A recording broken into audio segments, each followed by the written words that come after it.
Hello बच्चों। हिंदी साहित्य की कक्षा में आप सभी का स्वागत है।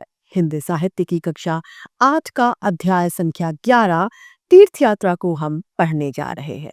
हिंदी साहित्य हमें सिर्फ बोलना ही नहीं, अपितु जीवन जीने की कला, उसके महत्व तथा मूल्यों से भी हम सभी को अवगत कराता है। तो आइए इस अध्याय को प्रारंभ करते हैं। ये है अध्याय संख्या 11 तीर्थ यात्रा। पाठ परिचय के माध्यम से हमें पता चलता है कि सच्चा सुख त्याग में है, यानी आपने किसी को ये त्याग किया उसमें सच्चा सुख है। ईश्वर की अनुभूति और सच्चे तीर्थ का फल मानवीय मूल्यों को अंगीकार करने में है। निस्वार्थ भाव से असहाय जनों की गई समस्या सहायता को सुख और सुकून देते हैं। उसे कोई तीर्थ भला कैसे दे सकता है? भौतिक सुख सुविधा आत्मिक सुख की बराबरी कभी नहीं कर सकता। आत्मिक सुख ही ईश्वर का साक्षात्कार है। आइए इसे पढ़ते हैं। लाजवंती के यहाँ कई पुत्र पैदा हुए, मगर सबके सब बचपन में ही मर गए। आखिरी पुत्र हेमराज उसके जीवन का सहारा था। बेटा कौन था? अब हेमराज। उसका मुंह देखकर वह पहले बच्चों का जो दुख था मौत का, उसे वो भूल जाया करती थी। यद्यपि हेमराज का रंग रूप साधारण बच्चों सा ही था, मगर लाजवंती की आंखों में वैसा बच्चा सारे संसार में कोई नहीं था, क्योंकि उस माँ ने पहले अपने बहुत सारे बच्चे खो दिए। अब जो बच्चा उसके पास था वो उसको सबसे ज्यादा सुंदर, सबसे अच्छा लगा करता था। लाजवंती को उसकी इतनी चिंता थी कि दिन रात उसे छाती से लगाकर वो घूमती थी, मानो वह कोई दीपक हो जिसे बुझाने के लिए हवा के तेज झोंके बार बार आक्रमण कर रहे हो। जैसे कोई दीपक को हवा बुझाती है उस तरीके से, उसकी रक्षा की तरह जैसे हम करते हैं, उसी तरीके से वो अपने बच्चे को अपने से चिपकाए रखती थी। वो नहीं चाहती थी कि उसके बच्चे को कुछ भी हो। वह उसे छिपा छिपा कर रखती थी, कहीं उसे किसी की नजर न लग जाए। वह उसे खेलने के लिए भी घर से बाहर न निकलने देती। अगर वह कभी निकल जाता तो लाजवंती घबरा कर उसको ढूंढने लग जाया करती थी। गांव की महिलाएं कहती, हमारे भी तो बच्चे हैं, तू जरा सी बात में यूं पागल क्यों हो जाती है? लाजवंती यह सुनती तो उसकी आंखों में आंसू लहरा लगते। भर्राए स्वर में उतनी उत्तर देती, क्या कहूँ, मेरा जी डर जाता है। वो डर जाती थी क्योंकि उसने अपने पहले पुत्रों को भी खो रखा था, इस वजह से उसके मन में डर बैठा था। इस समय उसे मरे हुए पुत्र याद आ जाते थे और उसके मन में भय यानी डर बैठ जाता था। मगर इतना सावधान रहने पर भी हेमराज बुरी नजर से न बच सका। प्रातः काल था, यानी सुबह का समय था। लाजवंती दुख दू रही थी, यानी दूध निकाल रही थी भैंसों गायों का। इतने में हेमराज जागा और जगते ही मुख फुआ कर बोला, माँ। आवाज में उसकी उदासी थी। लाजवंती के हाथ से बर्तन गिर गया। दौड़ती हुई हेमराज के पास गई और प्यार से उसके सिर पर हाथ फेर कर बोली, बेटा क्या है, घबराया हुआ क्यों है तू? हेमराज की आंखों में आंसू डबडबाए। रुक रुक कर बोला, सिर में दर्द हो रहा है और बहुत तेज हो रहा है। बात साधारण थी, लेकिन लाजवंती का नारी हृदय यानी महिला जो दिल था, कमजोर दिल, वो कांप गया। यही दिन थे, यही ऋतु थी जब उसका पहला पुत्र मदन मरा था। वह भी इसी तरह बीमार हुआ था, यानी अब उसे पुरानी बातें याद आ गई कि पहला बेटा भी इस तरीके से मुझे छोड़कर गया था। लाजवंती के पैरों के नीचे से धरती खिसकती सी मालूम होने लगी। वह बेचैन हो गई, व्याकुल अर्थात बेचैन हो गई। गांव में दुर्गादास वैद्य अच्छे अनुभवी वैद्य थे। लोगों ने लुकमान समझते थे। सैकड़ों रोगी उनके हाथों से स्वस्थ होते थे। लाजवंती उनके पास पहुंची। लाजवंती को देखकर वैद्य बोले, अजी बेटी क्या बात है? लाजवंती ने चिंतित सी होकर उत्तर दिया, हेम बीमार है। वैद्य जी ने सहानुभूति से पूछा, कब से? आज से, कहता है, सिर में दर्द है, बुखार तो नहीं है, मालूम तो नहीं होता, आप चलकर देख लेते तो अच्छा है। वैद्य जी का मनोरथ सिद्ध हुआ, यानी उनकी कामना सिद्ध हुई। उन्होंने जल्दी से कपड़े पहने और लाजवंती के साथ चल दिए। जाकर देखा तो हेमराज बुखार से बेसुध पड़ा था, यानी बेहोश हो गया था। वैद्य जी ने कहा, कोई चिंता नहीं, दवा देता हूँ, बुखार उतर जाएगा। लाजवंती के डूबे हुए दिल को सहारा मिल गया। यानी अब जब वैद्य जी ने कहा कि कोई चिंता की बात नहीं, तो थोड़ा सा उसे ढांढस बन गया। उसने दुपट्टे के आंचल से अठन्नी निकाली और वैद्य जी को तोहफे में, यानी फीस के रूप में दे दी।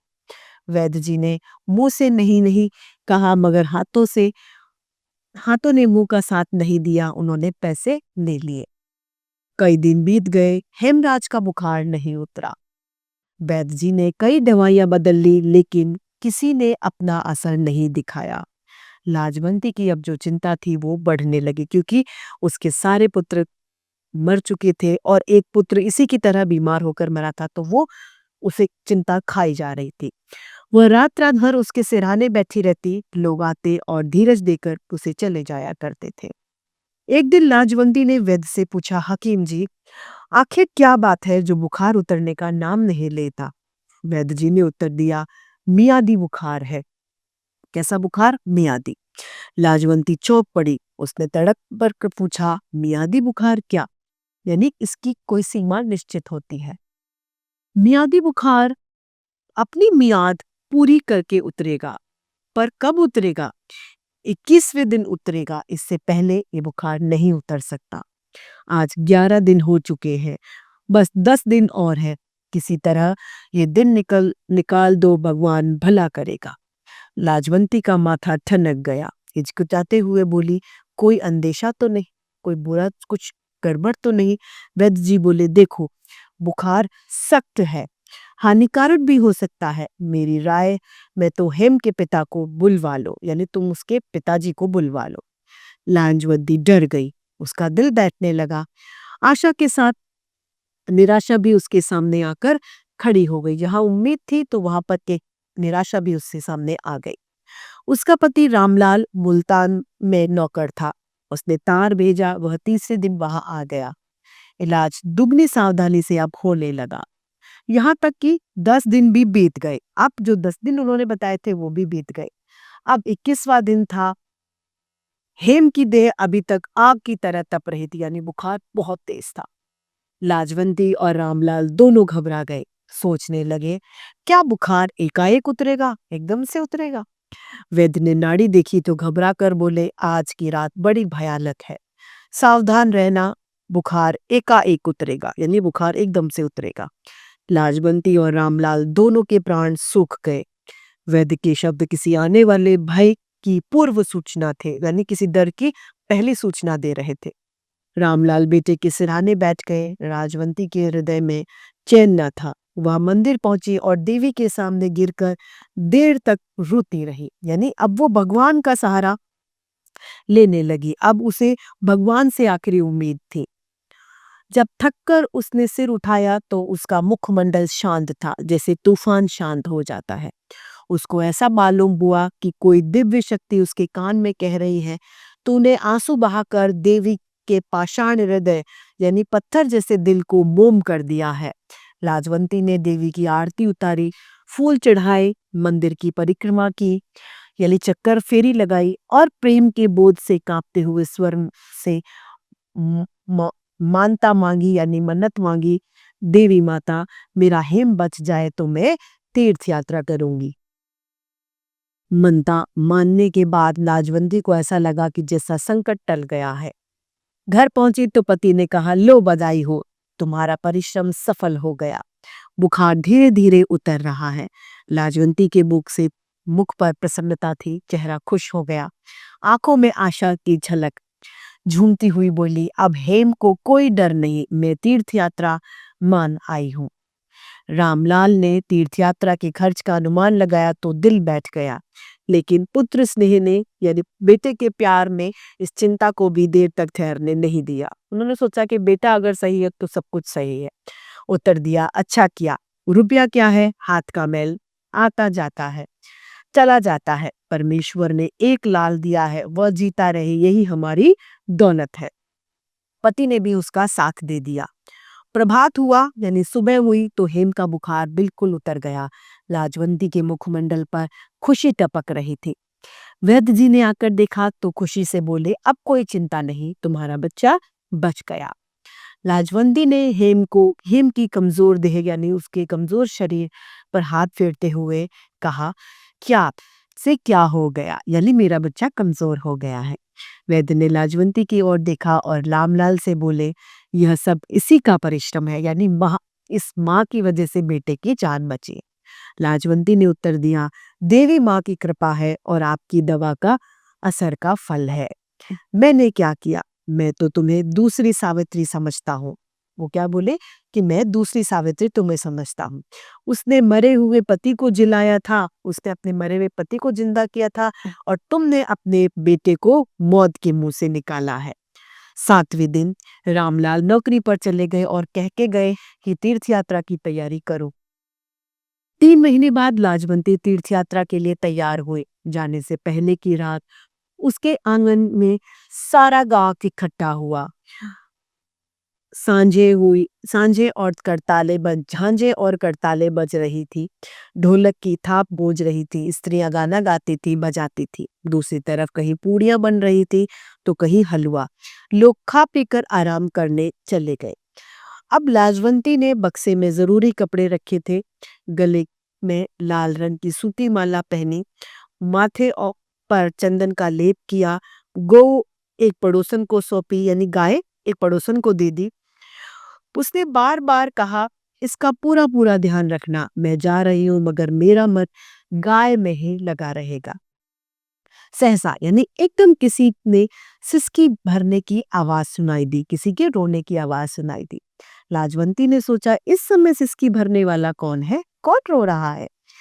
उसने चारों तरफ देखा लेकिन कोई दिखाई नहीं दिया। वह छत पर चढ़ गई और पड़ोसियों के आंगन में छुपकर जोर से बोली, माँ हारो। कुछ देर सन्नाटा रहा पर एक चारपाई से उत्तर मिला, कौन है लाजवंती। आवाज में आंसू मिले हुए थे। लाजवंती हरो के पास पहुंची और बोली, माँ क्या बात है,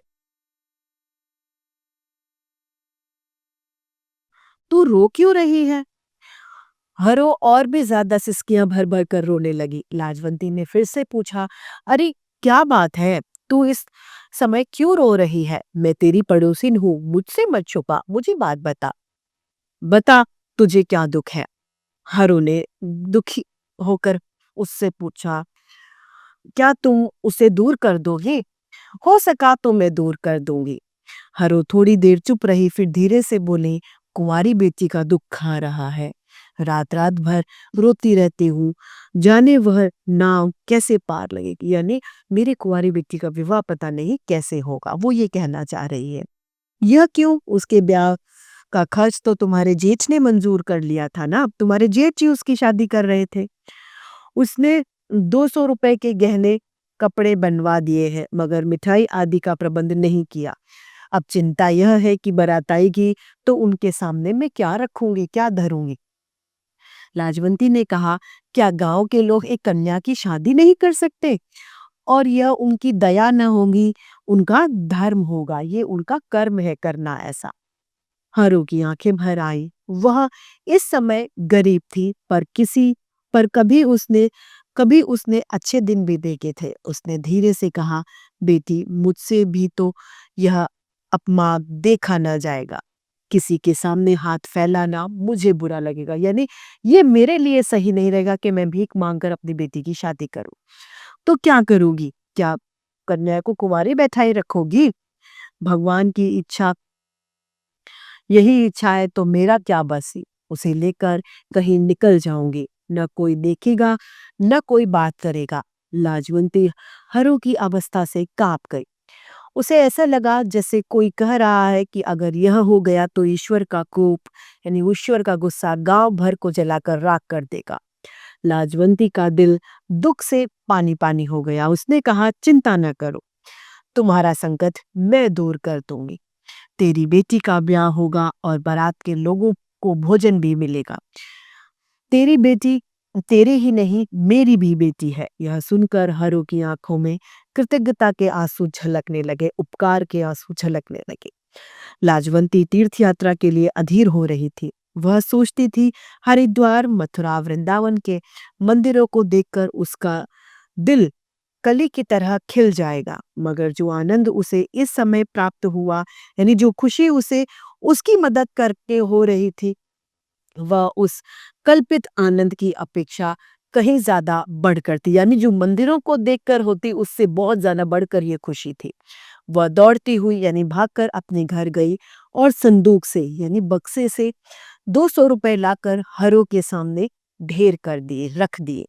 यह रुपए जमा करते समय वह खुश हुई थी, पर उन्हें देते समय उससे भी ज्यादा उसे खुशी हुई, क्योंकि वो एक अच्छे काम में जा रहे थे। सच्चा सुख त्याग में ही है, इसीलिए कहा गया सच्चा सुख त्याग में ही। इस सुंदर से पाठ की रचयिता है श्री सुदर्शन। तो इसी के साथ हमारा ये अध्याय समाप्त होता है और आज की हिंदी साहित्य की कक्षा भी यही समाप्त होती है। फिर से आपके समक्ष हिंदी साहित्य में ऐसे रोचक अध्याय लेके आपके समक्ष प्रस्तुत होते रहेंगे। आज के लिए इतना ही, फिर मिलते हैं। धन्यवाद।